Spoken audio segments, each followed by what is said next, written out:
Olá, meu querido aluno, olá, minha querida aluna, professor Luiz Airosa aqui. Vamos dar continuidade ao nosso curso de análise de dados, desta feita falando sobre um tema bastante relevante, que é a parte de modelagem de dados. Tá? A gente vai primeiro explicar o que é modelagem em si, vamos falar brevemente sobre as fases da modelagem, sobre a abstração de dados, que também é um conceito fundamental para podermos entender, e depois, colega, a gente vai entrar no modelo dimensional, no qual vamos abordar com mais ênfase, tá? E especificando inclusive as diferenças em relação ao modelo relacional.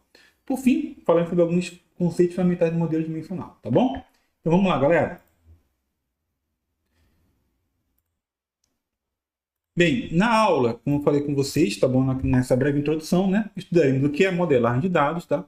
Os níveis de abstração, veremos quais são esses níveis. Depois, e na verdade, junto né, com a nível de abstração, falaremos das fases da modelagem, tá? Acabando essa parte de modelagem, a gente vai entrar no modelo dimensional em si, né? Então terá a sua definição, os principais conceitos, tá? E bem como, né, o que integra o modelo dimensional, quais são as suas características principais. Falaremos depois faremos depois uma discriminação em relação ao modelo dimensional do modelo relacional e, por fim, abordaremos os principais esquemas ligados à modelagem dimensional. Tá bom, pessoal? Então, vamos lá, né? Primeira coisa, o que é modelagem?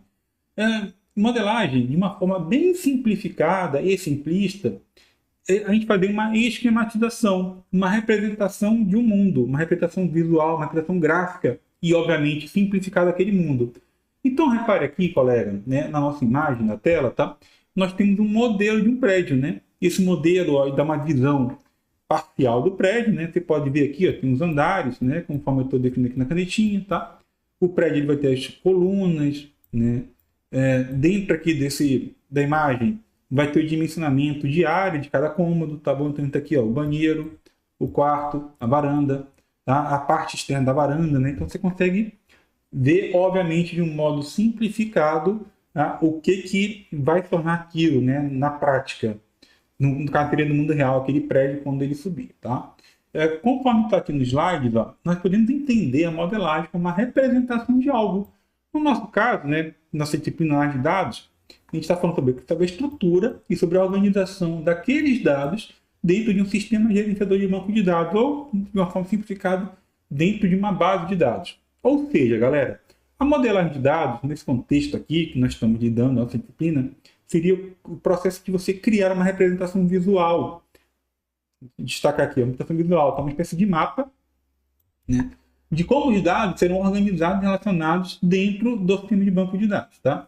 Com base nisso, nós vamos saber quais informações vão ser armazenadas, como essas informações estão conectadas entre si, quais são as regras de conexão, quais são as regras de domínio para aquele dado, as regras de funcionamento, as regras de valores admissíveis, tá? Para que a integridade, a consistência, né, dos dados e da sua coerência com o mundo real se mantenha ao longo do tempo, tá bom?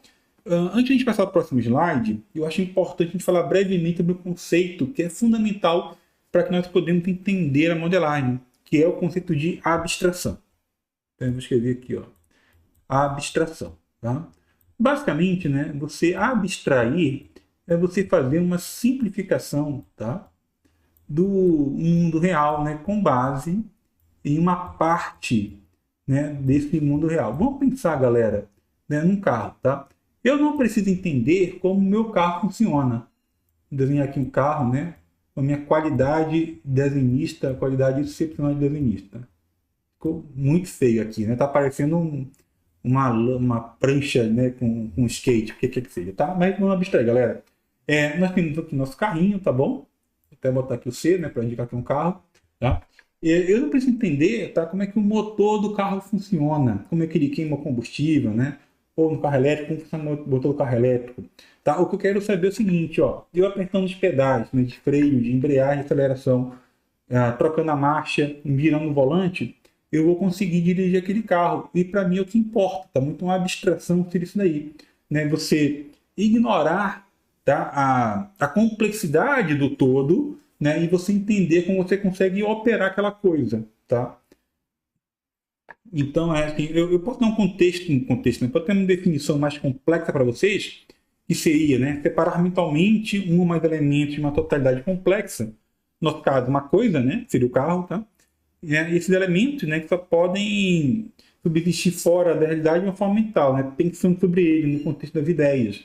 Então, quando eu estou falando em como dirigir um carro, estou falando de uma ideia, né? A direção do carro e o processo todo, né, de funcionamento do carro é uma coisa bem mais complexa e para a gente, né, não interessa, tá bom?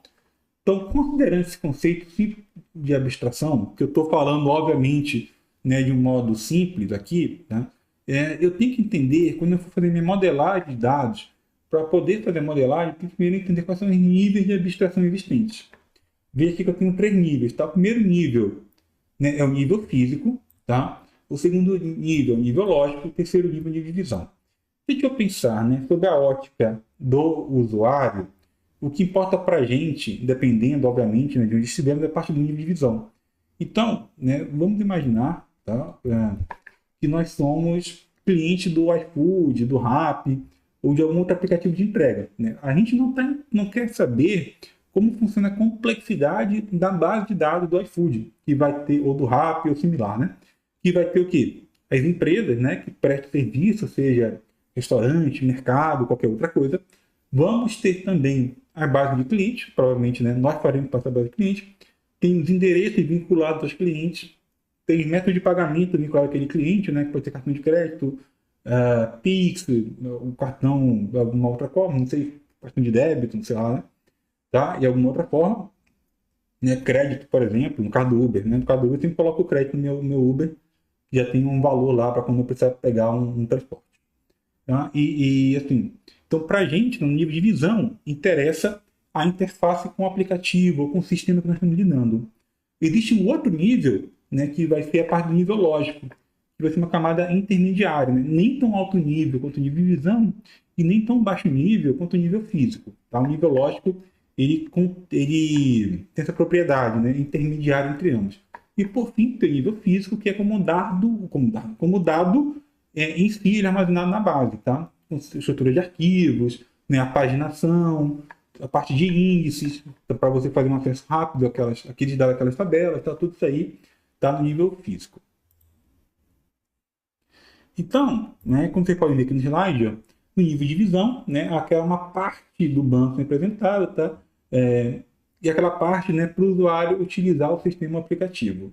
No nível lógico, você tem uma descrição um pouco mais ampla, né? Quais dados estão armazenados, tá? Como eles estão relacionados, né? Existe uma descrição do banco de dados. E no nível físico, como eles estão armazenados, tá? Tem estruturas complexas de baixo nível, né? E por aí vai. Uma coisa interessante, galera, um conceito que de vez em quando é cobrado em prova, tá? É chamado de independência, né? Independência para a gente aqui é basicamente o seguinte: como a gente pode alterar um nível sem mexer no outro, tá bom? Então, por exemplo, né, se eu tenho que fazer alguma alteração no nível físico, né, e o nível lógico, o pessoal, né, que acessa o nível lógico não fica sabendo, eu posso chamar de independência de dados, tá? Independência de lógica, né? Que é você poder fazer uma alteração e o nível aqui tá sem o nível de cima ser afetado. Da mesma forma, tá? Se eu fizer, né, uma alteração no nível lógico sem afetar o meu nível de visão, eu vou ter independência lógica, tá? Então, mais ou menos a independência, né, ela é nesse sentido. Continuando, né? Agora que a gente sabe que no nível de abstração, a gente pode falar quais são as fases da modelagem existente. A primeira fase chama de modelo descritivo. É basicamente uma descrição textual, realmente é um texto, tá? Né? Em que os usuários, os clientes, né, eles descrevem o que eles precisam que aquele banco e aquele aplicativo ele represente. Eu sempre vou falar mais banco aqui, tá? Da agora em diante, mas assim, galera, entendam, né, que o banco de dados é um conjunto de dados relacionados e que guarda uma coerência e agrega valor para os usuários. Normalmente está ligado a um sistema, a uma aplicação, alguma coisa. É muito difícil ter uma base de dados, né, que você assim, não acesse de nenhum modo, nem que seja no Excel da vida ou no Microsoft Access, algum sistema simples, né? Algum aplicativo simples de acesso a banco, tá? Mas se for no banco de dados, eu não vou ficar toda hora me referindo ao aplicativo, não. Mas tenha em mente, tá? De agora em diante, quando a gente for falar sobre a parte de especificação de requisitos, né? E tudo mais, que isso é para atender uma necessidade de algum cliente, de algum usuário. Essa necessidade normalmente ela é feita por meio de um sistema, de uma aplicação, tá bom? Mas a gente vai falar banco para poder simplificar e não ficar toda hora, né? Recorrendo, tá, nesses termos. Então, pessoal, né, no modelo descritivo, basicamente, a gente explica de um modo até mesmo normalmente textual, sim, tá? O que a gente precisa, né? E essas necessidades elas vão ser mapeadas, tá bom? Por meio do modelo conceitual. No modelo conceitual, né, a gente tem uma visão geral dos dados e do relacionamento de forma gráfica. Normalmente a gente usa uma coisa chamada diagrama, entidade e relacionamento, especialmente quando está falando do modelo relacional, que é o modelo ainda hoje mais utilizado. Tá? Essa é a questão. Isso vai ficar mais claro no próximo slide, que a gente vai ter algum exemplo sobre isso aí. Tá bom? O modelo conceitual, né, embora ele já consiga nos passar alguma ideia acerca das entidades que existem no nosso universo a ser representado, bem como do relacionamento entre elas, ele tem algumas limitações, né? Como, por exemplo, ele não tem muita ligação tecnológica. Então, para isso, tá, a gente pode avançar, né, por meio do modelo lógico, que seria uma evolução do modelo conceitual, seria um modelo conceitual, tá? Mais avançado, com maior detalhe, né? Vou botar uma linha aqui, tá? Para ter mais detalhamento. E, por fim, a gente faz um mapeamento já ligado muito à parte tecnológica na modelagem física. Tá bom? Isso vai ficar bem mais fácil de vocês visualizar no nosso próximo slide. Então, aqui, ó, a gente vai começar com um sistema simples de vendas. Vou botar aqui, sistema simples de vendas. Na modelagem conceitual, ainda, né, de uma forma bem simplória e simplista, a gente sabe que a gente tem que ter o consumidor, né, o cliente, né, representado aqui pela tabela Customer, né, pela entidade Customer. Vamos ter também os fornecedores, ou vendedores, né, que é o supplier, tá? E também teremos os produtos a serem vendidos, né, porque um fornecedor vai vender um produto para algum cliente. Vamos ter tabela Product. Né? O que a gente sabe aqui, galera? Que um produto ele pode estar ligado a um fornecedor, tá? E também, né, ele está ligado a um cliente. Mas o mesmo fornecedor ele pode ter vários produtos. Essa estrutura aqui, tá, a gente já teve uma aula específica sobre isso, né? Tá fora do pessoal aqui, é chamado de pé de galinha, tá? Isso aqui significa o quê, ó? Eu vou ter, tá bom? Um fornecedor fornecendo um ou mais produtos aqui. Né? Então, da mesma forma, ó, um ou mais cliente vai requisitar um ou mais produtos, tá? E se você for ver inversamente, né, o produto, ele só vai estar ligado a um produto específico, obviamente, está ligado a um cliente. Bom, e um cliente, né, vai poder comprar um ou mais produtos. Então, de uma forma simplificada, esse é um modelo conceitual bem, obviamente, uma interpretação muito simplória, tá? Avançando, né, para a gente... Deixa eu até pegar aqui para não atrapalhar. Avançando, galera, a gente vai ter um modelo lógico. Veja que ele é, né, similar ao modelo conceitual, só que mais avançado. Ó.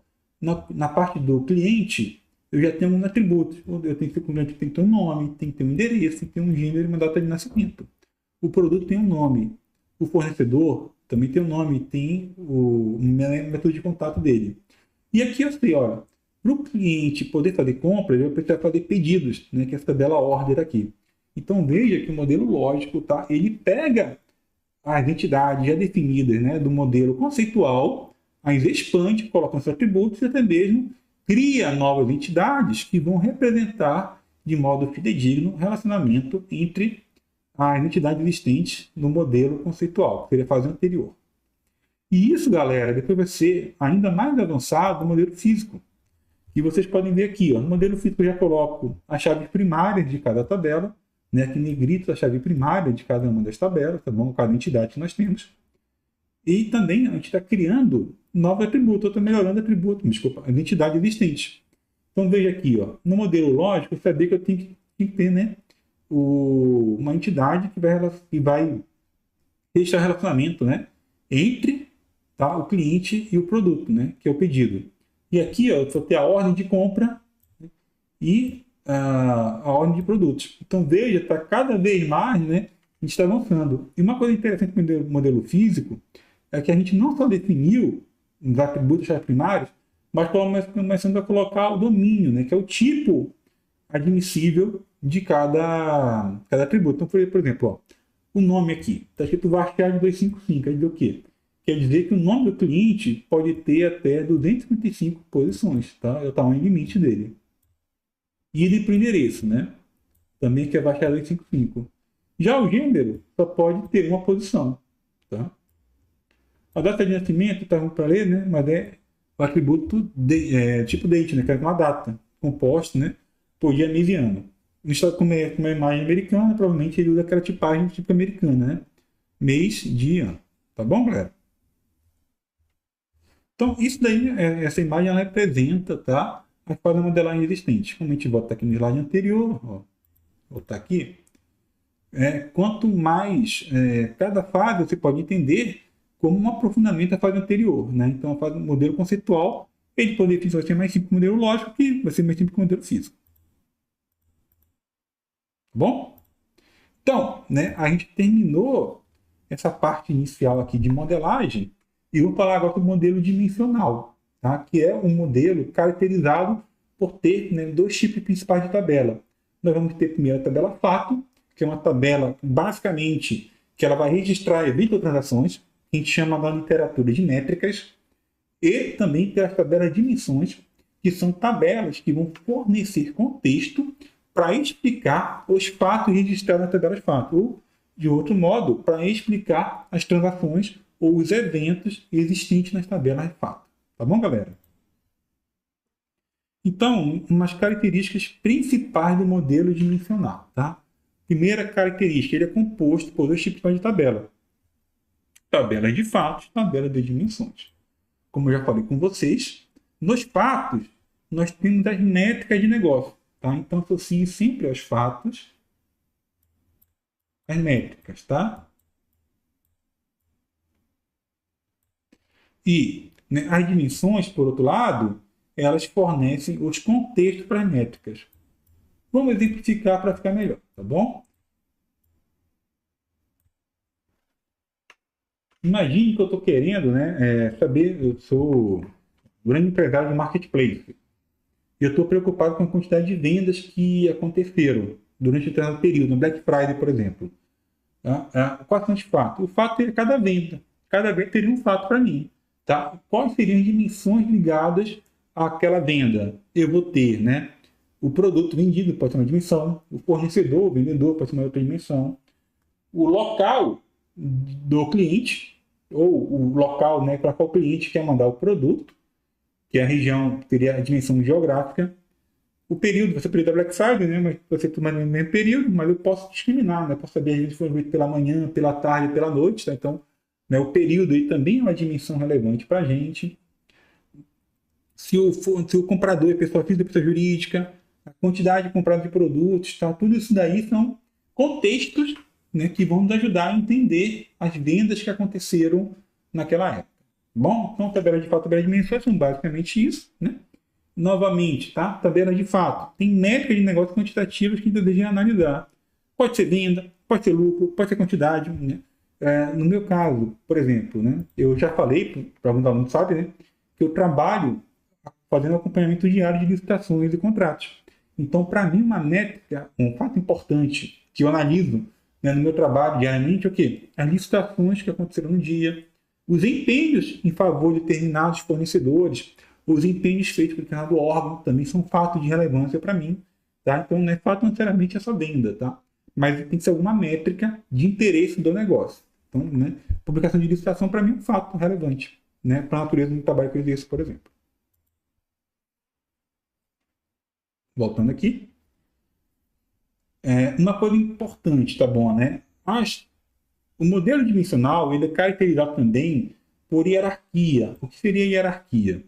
A hierarquia, galera, a gente pode entender como um nível de detalhamento, tá? Então, por exemplo, eu estou falando de tempo, tá bom? O tempo, eu posso detalhar meu tempo em dias, eu posso detalhar meu tempo em semana, em mês, em ano, tá? Uma outra hierarquia, né? Seria no contexto geográfico. Eu posso ter hierarquia a nível de cidade, a nível de estado, a nível de região, né? No Brasil, região norte, nordeste, centro-oeste, sudeste, sul. Poderia também, né, fazer a nível de país, a nível de continente, tá? Então, galera, a hierarquia seria, né, tem a ver com esse nível de detalhamento. E no nível de detalhamento, eu tenho dois conceitos bem interessantes. Primeiro, que é o drill down, que é basicamente você aprofundar, você ir no grau de detalhamento menor para um detalhamento maior. Detalhamento, tá bom? Não resumo. Eu tenho o roll-up, né? O roll-up, que é o contrário, tá? Que eu estou indo de um nível muito detalhado para um nível pouco detalhado. E por fim, né, um outro conceito também fundamental para entender o modelo dimensional é a desnormalização. A normalização, né, basicamente, existem algumas condições, também não é nossa ênfase nessa aula, mas basicamente normalizar é você tentar segregar os atributos, né, não botar muitos atributos distintos juntos. Então, por exemplo, deixa eu dar um exemplo para melhor para a gente. Né? Eu posso ter um atributo endereço, que é rua tal, número tal, bairro tal, tá? CEP tal. Né? Ou eu posso ter algo mais normalizado. Então, eu posso ter um atributo rua, um atributo tipo do logradouro, né? Desculpa, atributo romano, né? Um atributo logradouro. Posso ter também um atributo tipo logradouro. Posso ter um atributo número, um atributo bairro, um atributo CEP, tá? Então, em vez de ter endereço, né? Que é aquela coisa, rua tal, número tal, por exemplo, Avenida Paulista, número 45. Eu poderia ter, né? Tipo logador, seria avenida, né, nome do logadouro Paulista, né, e número do logador 55. Então, seria um outro exemplo, tá bom? Normalmente, o modelo relacional, ele é fortemente normalizado. Tá? Aqui, o modelo dimensional, a gente desnormaliza. Para você simplificar o número de junções e o número de tabelas. Basicamente, as características do modelo dimensional são essas daí, pessoal. Só uma coisa importante, tá? Eu posso ter bancos dimensionais, desculpa, eu posso ter um banco na modelagem dimensional no banco relacional. A gente vai ver tá, modelos, especialmente modelos de estrela e floco de neve. E eu posso ter também bancos dimensionais com modelagem dimensional, que é o famoso cubo OLAP, né? Online Analytical Processing, que não usa o SQL não, tá? Uma outra linguagem, uma outra, né, tecnologia de acesso, tá? Também não é foco dessa aula não, para saber que é possível que eu tenha no banco de dados relacional um modelo, uma modelagem dimensional, tá? Ou, né, no banco de dados multidimensional, uma modelagem dimensional, tá bom? Então, não necessariamente, né, a modelagem dimensional, ela é obrigatoriamente implantada num banco multidimensional, tá? Isso pode confundir, né? Também me confundia muito no início, mas agora eu estou mais esperto e quero passar isso para vocês, tá? Para vocês não errarem isso daí.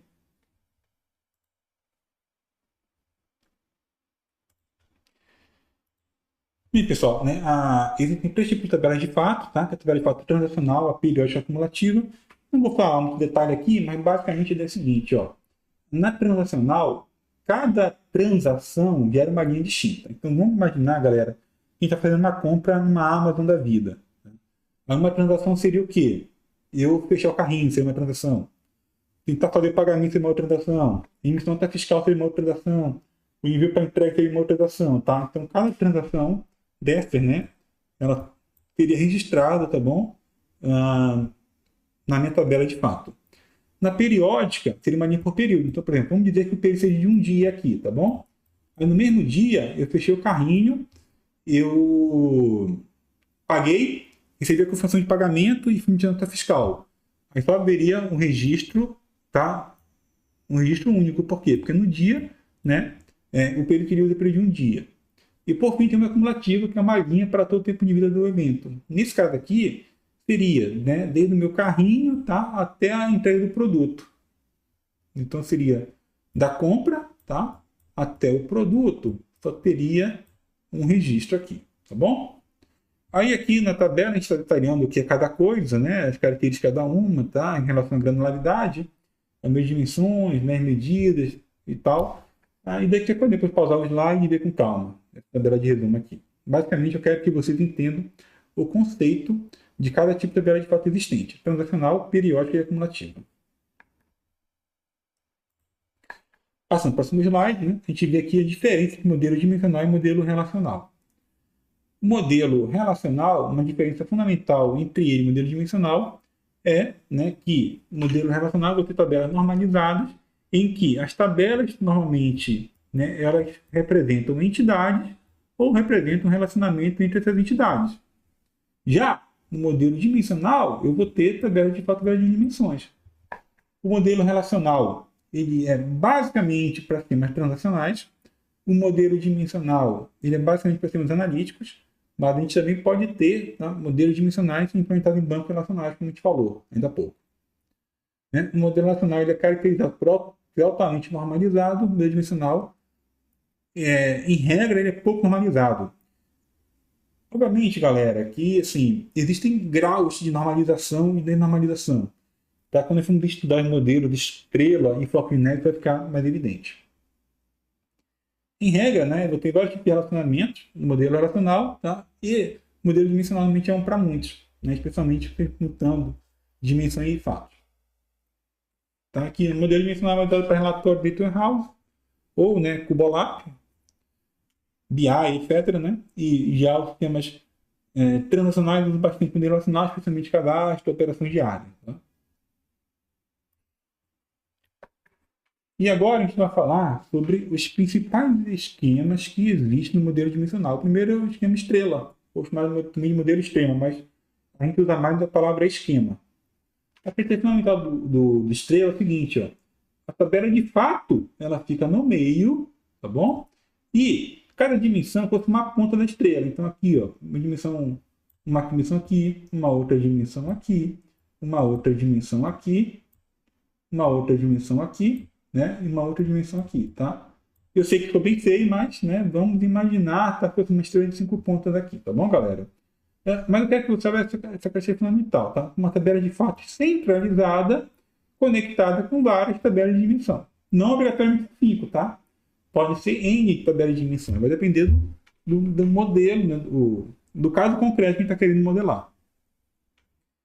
O esquema floco de neve é parecido. A diferença do floco de neve com a estrela é que as dimensões elas são normalizadas, ou seja, elas costumam ser quebradas com graus de detalhamento distintos, para evitar redundância ou para evitar, né, excesso de informações dentro do mesmo atributo, quando poderia ser segregado em atributos distintos. Então a imagem ela ilustra bem, ó. Veja esse caso aqui, tá bom? Uma tabela de dimensão aqui qualquer, ó. Ela é segregada em outras dimensões distintas, tá? Coisa que não aparece no modelo estrela. O modelo estrela ele é centralizado na tabela fato e a tabela de dimensões, né? Ela não tem subdimensões, vamos dizer assim, tá? O termo subdimensões não existe, né? Estou usando aqui mais para fins didáticos mesmo, tá bom? Mas se você for ver aqui, ó, essa outra tabela de dimensão aqui no lado superior esquerdo, ó, ela é normalizada, obviamente não tão normalizada como o modelo relacional, tá? Mas ela é mais normalizada, né, vamos dizer assim, do que comparar com o esquema estrela. A ideia é basicamente essa, galera, tá? A gente tem aula específica, né, tratando do modelo esquema, modelo e do esquema estrela, né, do esquema floco de neve, mas, assim, eu quero que você saiba basicamente segregar os dois. Quando que é o estrela e quando é que é o floco de neve, tá? E você vai ver, né, é pela normalização das tabelas de dimensão. Um outro esquema, né, interessante também, obviamente bem menos cobrado que aqueles dois, mas ainda assim já havia ser cobrado recentemente para de concurso, é a constelação de fato, o Fact Constellation, também chamado de Galaxy Schema, aquele esquema da galáxia. Né? Basicamente, eu vou ter várias tabelas de fato, tá? E essas várias tabelas de fato vão compartilhar algumas tabelas de dimensão. Como no caso aqui da imagem, essa tabela de dimensão com fundo rosa são compartilhadas tabelas de fato distintas. Essa é a caracterização principal, tá? Do constelação de fatos. Tabelas de fato, né, que compartilham dimensões. Tá bom? Pessoal, a parte teórica da aula a gente termina aqui, mas vamos fazer algumas questões só para a gente testar realmente nosso conhecimento e vermos se entendemos os conceitos no passado aqui. Tá bom? Então vamos lá. Uma questão do SEBRAE de 2023. Sobre a modelagem de dados, julgamento a seguir. A modelagem dimensional, você já pensa em tabelas de fato e tabela de dimensão, tá? É uma técnica de modelagem de banco de dados, perto, até aqui, né? que usa um modelo de dados baseado em dimensões para organizar os dados. E tabelas de dimensões são sempre as maiores tabelas do modelo dimensional. Bem, isso daqui é falso, galera. Por que é falso, né? A organização dos dados, de certa forma, a gente pode até entender que está correto, porque as dimensões fornecem contextos, né? Ou seja, são meios realmente de organizar os dados para poder interpretarmos os fatos corretamente. Mas, a tabela de dimensão falar que elas são maiores é errado. Por um motivo simples. Né? Opa, eu vi aqui que eu esqueci de colocar no slide, galera. Me perdoem, tá? Tá aqui a leitura, né? Modelagem dimensional é uma técnica de modelagem de banco de dados que usa um modelo de dados baseado nas dimensões para organizar os dados. A tabela de dimensões é sempre as maiores tabelas do modelo dimensional. Tá? Então, vocês podem ver aqui o enunciado dela, né? Eu não inventei, tá bom? A questão existe, né? Basicamente, pessoal, voltando para mim aqui, imagina, tá? Uma Amazon da vida, né? Que faz milhares de vendas, né? Diariamente, tem milhares de transações. Obviamente, pessoal, que em pouco tempo, né? A tabela fato ela vai ser bem superior à tabela de dimensões, né? Então, por uma dimensão geográfica, você vai ter o estado, vai ter a cidade, lá, que seja a rua, tipo logrador, o CEP, etc. Mas, né, por uma cidade como São Paulo ou como Rio de Janeiro, a cidade faz milhares de compras diárias. Então, obviamente, em pouquíssimo tempo, a tabela de fato vai ter muito maior tabela de dimensão, tá? Então, esse é o erro da questão. Então, aqui a gente já sabe, né, que essa questão está incorreta. Próxima questão. Considerando os princípios que regem banco de dados relacionais, julgue o item a seguir. Em relação à independência de dados, a independência lógica garante que esta alteração de nível lógico não afeta programas que usem dados, enquanto a independência física garante que as alterações na estrutura de arquivos e índices não afetam o nível lógico. Galera, perfeito, tá? Independência física, realmente, né? Tem uma alteração no nível físico não vai mexer no nível lógico. Da mesma forma como a independência lógica quer dizer que uma alteração no nível lógico não vai mexer no nível superior, seu nível de visão. Tá bom? Então, independência é exatamente isso aí. Você alterar um nível não vai mexer no nível subsequente. Então, esses dois conceitos são corretos, tanto independência lógica quanto independência física. E, por fim, questão da VUNESP de 2021. No projeto de Data Warehouse, utiliza a modelagem dimensional, composta por tabela de dimensão e tabela fato, sobre as quais é correto afirmar que. Aí vamos aqui para cada alternativa, né? Letra A, tabelas fato não contém chave estrangeira. Aqui está errado, pessoal. Por quê? A gente não falou em muito detalhe, né? Mas basicamente a tabela fato, para cada dimensão, tá? Ela acessa, né? O valor daquela dimensão como uma chave estrangeira. Então elas contêm muitas chaves estrangeiras, tá? Onde é que não contém não. Letra B. Tabela de dimensão não contém chave primária. Falso. Tanto tabelas fato quanto tabela de dimensão vão conter sim chaves primárias. Até para você ter a unicidade do registro, né? Você precisa da chave primária para isso aí. Letra C. Chaves primárias da tabela de dimensão devem ser literais. Pode ser numéricas, tá? Não precisa ser literal, não. Então está incorreto. Letra D. Chaves primárias da tabela de dimensão compõem chaves estrangeiras na tabela fato. Certo? Né? Você usa a chave estrangeira da tabela fato para acessar uma chave primária da tabela de dimensão. Daqui está correto. Letra E. Chaves estrangeiras da tabela fato devem ser todas numéricas. O problema é o devem aqui, né? Em regra, são, tá? Mas não é obrigatório, não. Elas podem ser numéricas, podem ser, né, uma combinação de letras e números, podem ser uma combinação de caracteres, tá? Então, acho que o gabarito realmente é a letra D. Então, pessoal, ficamos por aqui na aula. Muito obrigado pela companhia. Até a próxima, galera. Bons estudos, qualquer coisa no fórum, tá bom? Pode me contactar lá. Tudo de bom, galera. Tchau, tchau.